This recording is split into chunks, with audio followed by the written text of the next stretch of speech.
Most buyers think the appraisal is just a formality. They assume that once the offer is accepted and inspections are done, the appraisal is basically a box to check, something that just confirms the price and keeps everything moving. That's not quite how it works.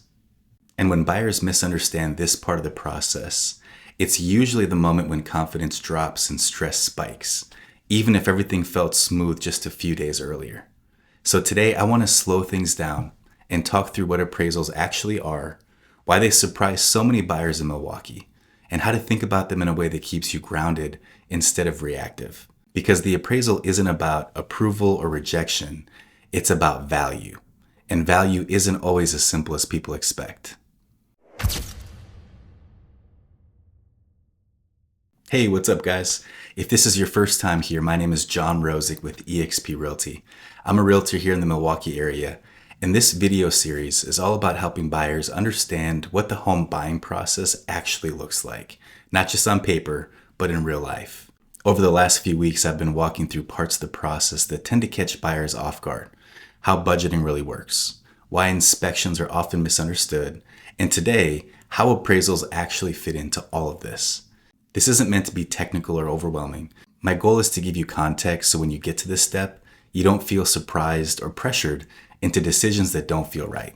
So whether you're buying right now or just starting to plan, let's walk through this together. Up until appraisal, most of the buying process feels collaborative. You agree on price, you negotiate on inspection items, everyone's working toward the same outcome. The appraisal feels different because it introduces a neutral third party whose job isn't to protect you or the seller, it's to protect the lender. That shift alone changes the tone. For the first time, someone with no emotional connection to the home is giving an opinion of value, and that can feel uncomfortable, especially if you're already attached to the house. That doesn't mean the appraisal is working against you. It just means it's serving a different purpose. At its core, an appraisal is a risk assessment for the lender. The appraiser is asking one question: if this buyer stopped paying, would this home reasonably support the loan amount? They're not asking, is this a great house? Did the buyers fall in love with it? Did it get multiple offers? They're looking at recent comparable sales, adjustments for conditions and features, and how the home fits into the broader market. That's why appraisals can feel disconnected from how buyers experience a home. Buyers experience a home emotionally and practically. Appraisals experience homes analytically. Neither's wrong, they're just different lenses. Milwaukee adds a layer of complexity that a lot of buyers don't expect. We have older housing stock, block-by-block neighborhood differences, renovated homes next to untouched originals, and condos with very different financing rules. Two homes can look similar online and still appraise very differently based on the things buyers don't always notice right away, like renovation quality, layout changes, parking, storage, and how recent comparable sales actually are. This is where buyers often think something went wrong, when in reality, the appraisal is just reflecting how nuanced value is in this market. A low appraisal doesn't mean you made a bad decision, the seller did something wrong, or the deal is dead. It simply means the appraised value came in below the agreed upon price. That creates a decision point, not a verdict. From there, buyers usually have options: renegotiating the price, adjusting the terms, bringing in additional funds, or just deciding the home no longer makes sense. None of these are failures, they're choices. The mistake buyers make is thinking they're supposed to panic at this stage. You're not. This is just information arriving later in the process. This is where pricing strategy starts to matter more than most buyers realize. Pricing a home isn't just pulling a few comps and picking a number. There's psychology involved. There's timing involved. And there's an understanding of how buyers react and how appraisers interpret value.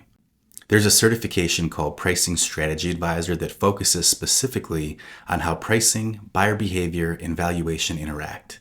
And the reason that matters for buyers is simple. Pricing decisions made early in the process often show up again during the appraisal. When pricing is thoughtful and well supported, appraisals tend to feel less dramatic. When pricing stretches without support, this is often where it gets exposed. That doesn't make pricing strategy a guarantee, but it does make it intentional. One thing that surprises buyers is that appraisals aren't always final.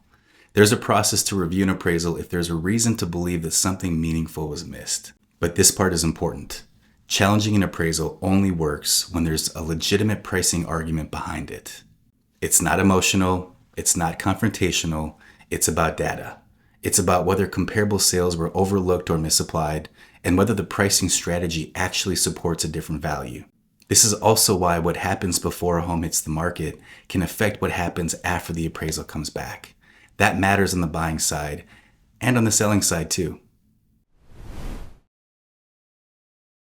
Buyers who handle appraisals well don't treat them as pass or fail moments. They treat them as information. They pause, they ask questions, and they look at the big picture.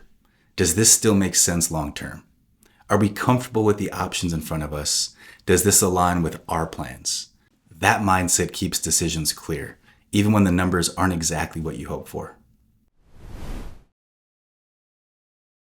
If you're buying a home and the appraisal part of the process feels confusing or intimidating, you're not behind and you're not doing anything wrong. This is just one of those steps that makes more sense once someone explains the context.